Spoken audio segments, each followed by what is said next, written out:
Hello viewers, in this video I will show how to solve Z archival access denied problem.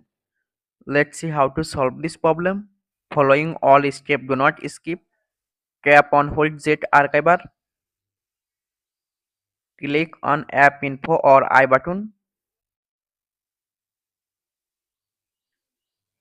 Tap on Storage and Cache.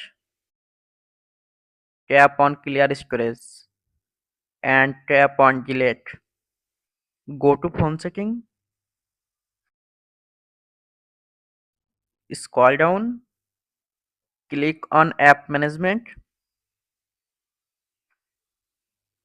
Click on Special App Access. Click on All File Access.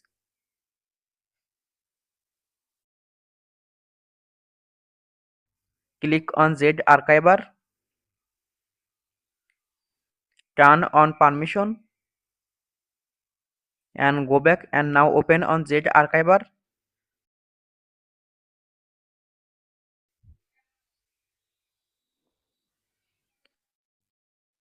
Access denied, problem solved. Thanks for watching. Don't forget like and subscribe.